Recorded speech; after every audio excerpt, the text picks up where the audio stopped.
Magandang araw mga kabalikat! Ako si Doc Gail Lango at ito ang numero 1 alaga, ang inyong kaagapay sa matagumpay na pagbababuyan.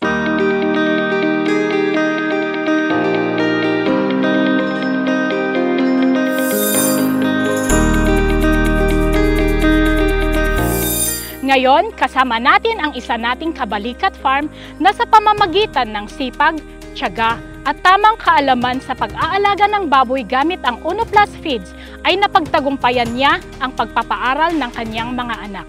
Alamin natin kung paano niya ito ginawa at kung paano rin kayo makakaabot sa ganitong tagumpay.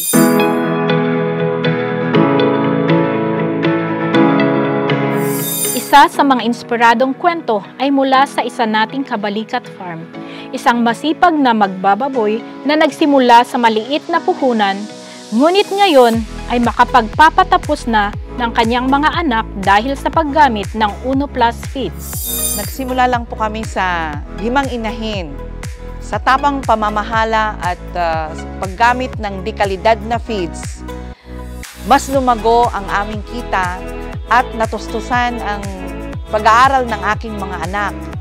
Mas mabilis lumaki ang mga alaga namin at mas lumago pa ang aming negosyo. Noong nagsisimula kaming magbabuyan, parang ako, ninenervyos ako, paano kung hindi lumago? Pero tinuloy-tuloy ko lang ito, lalo na at nakahanap ako ng magandang feeds, katulad ng Uno Plus Feeds.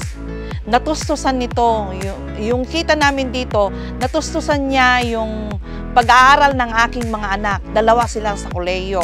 Kaya yung mga kasama ko o mga kapwa ko nagsisimula sa negosyo ng babuyan, huwag kayong mawalan ng pag-asa dahil dito sa babuyan may kita po dito.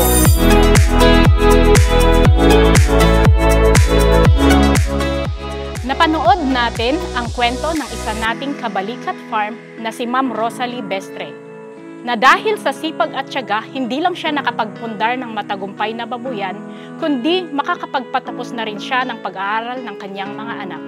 At syempre, malaking bahagi ng tagumpay na ito ay ang paggamit ng Uno Plus Feeds.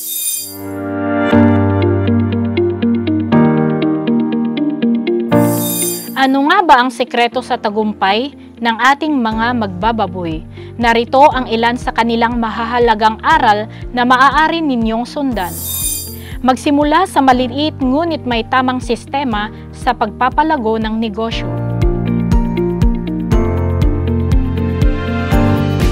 Gamitin ang dekalidad na feeds tulad ng Uno Plus Feeds upang mas mabilis at mas malusog ang paglaki ng baboy, kaya mas mataas ang kita.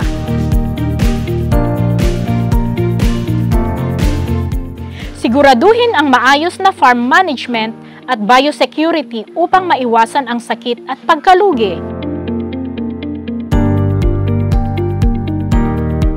Mag-ipon at gamitin ng maayos ang kita para sa kinabukasan ng pamilya.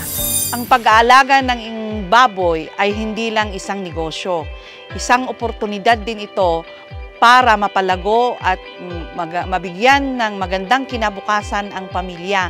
Sa tamang diskarte at paggamit ng tamang feeds katulad ng Uno Plus Feeds, kahit maliit na puhunan ang pagsisimulan natin, lalago ito at mabibigyan tayo ng magandang kinabukasan.